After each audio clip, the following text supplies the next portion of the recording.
Hey, thanks for tuning in. I'm Mike Smithgall, the unelected mayor of Atheistville, and this is today's Mic Drop. Religious arguments have a pattern. When people don't understand something, they often insert God into the mystery. Thunder must be Zeus, illness must be punishment, the stars must be a message. The approach is sometimes called the God of the Gaps argument. But history shows us something remarkable. Every time science shines a light onto one of these gaps, the divine explanation shrinks. We've watched this happen again and again, and the pattern continues today. And here's what should worry anyone building their worldview on these gaps. You're betting your entire understanding of reality on ignorance staying ignorant. That's a losing wager. If you trace human history, you see a steady retreat of supernatural explanations. The Greeks thought lightning bolts were Zeus, hurling anger from the sky. Benjamin Franklin flies a kite, and suddenly electricity is natural, not divine. Epilepsy was once seen as possession by demons. Now neurology explains seizures as misfiring neurons. Even the structure of the universe followed the same path. For centuries, religion insisted Earth was the center of creation. Copernicus, Galileo, Kepler challenged that dogma with evidence of heliocentrism. Religious authorities resisted, sometimes violently, but the evidence held, the divine claim lost. Picture it like a retreating army. First, they lose the coastline, that's lightning and disease. Then they lose the plains, that's astronomy and geology. And now they're holed up on the mountains, defending the last high ground. But the mountains aren't safe either. They never have been. And the lesson is clear. Each time science advances, supernatural claims retreat. And the retreat isn't random, it's predictable. Religion holds ground in ignorance and yields ground when explanations arrive. Now, fast forward to today. Believers no longer point to lightning or disease as proof of God. Those battles are lost. Instead, they point to what's left. The hard problems at the edges of science, consciousness, the origin of life, the fine-tuning of the universe. These are fascinating mysteries, but let's be specific about what's actually happening in these fields. Consciousness isn't just a philosophical puzzle anymore. Neuroscientists are mapping neural networks, identifying which brain regions light up during different experiences. They're studying patients with split brains, people with damaged areas, and are slowly piecing together how consciousness emerges from brain activity. The origins of life? Researchers aren't just speculating, they're creating protocells in laboratories, simple structures that can replicate and evolve. They're identifying how RNA might have preceded DNA. They're finding organic compounds in meteorites and deep-sea vents. The puzzle isn't solved, but the pieces are coming together. Even cosmology and fine-tuning aren't untouchable mysteries. Physicists are exploring multiverse theories, examining whether the constants of nature could be different, and asking whether our universe is actually fine-tuned or whether we're just observers who happen to exist in a universe where observation is possible.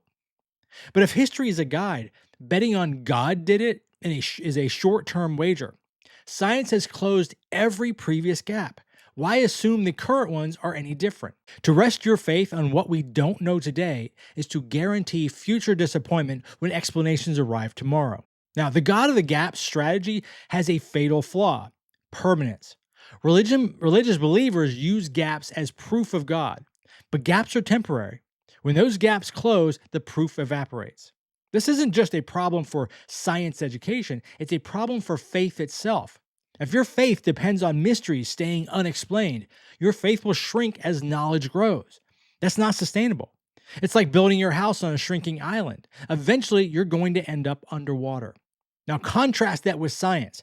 Science thrives on the unknown. A gap is not a threat, it's an invitation.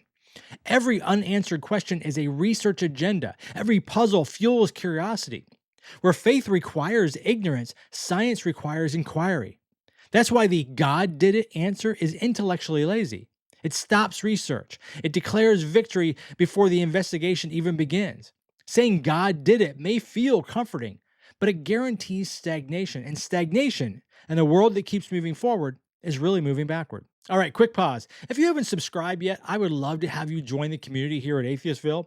We're building a space for honest conversations about faith, about doubt, reason. Subscribing is absolutely free, and it helps more people find these discussions, and it keeps the project growing.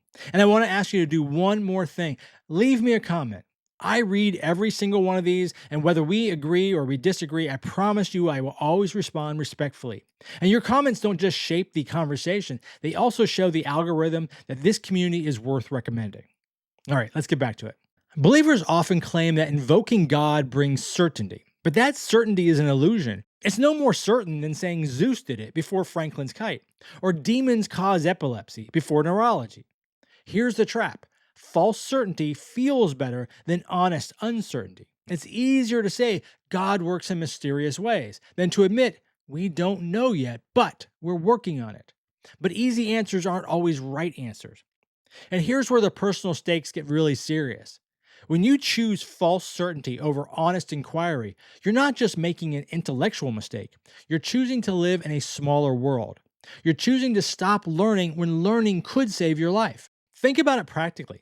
If your child gets sick and you choose prayer over medicine because God will provide, you're betting their health on the gap that medicine has already filled. If you've rejected vaccines because you trust divine protection over human science, you're risking not only your own life, but your community's. Certainty without evidence is counterfeit confidence. It feels solid until reality proves otherwise. The God of the gaps argument has failed at every stage in history, yet it keeps being recycled for whatever mystery remains. Science, in contrast, offers provisional knowledge. Scientists admit uncertainty. Theories are tested, they're refined, sometimes completely replaced. That humility is a strength, not a weakness. It means the answers get better over time.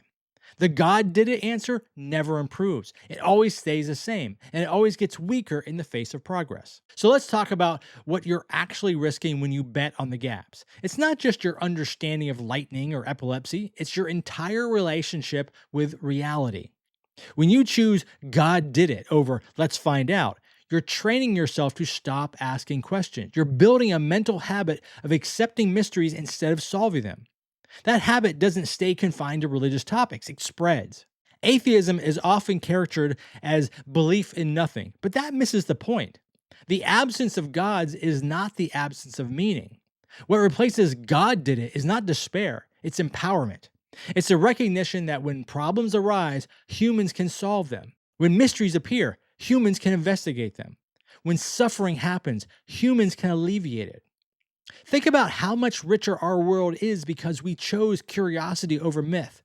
Instead of saying the stars are signs, we learned astrophysics and we put satellites in orbit. Instead of saying illness is a curse, we developed vaccines and antibiotics. Instead of saying lightning is a wrath, we built power grids that light up cities.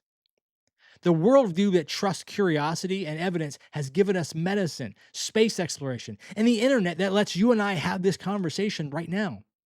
The worldview that trusted the gaps gave us fear, superstition, and stagnation. Which would you rather bet your future on?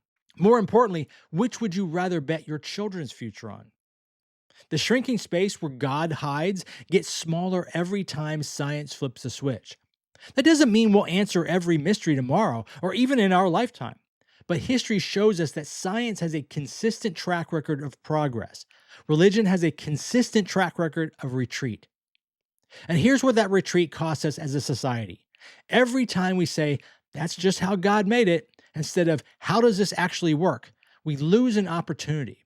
We lose the chance to improve medicine, to solve engineering problems, and to understand our own minds better. But the bigger cost is cultural.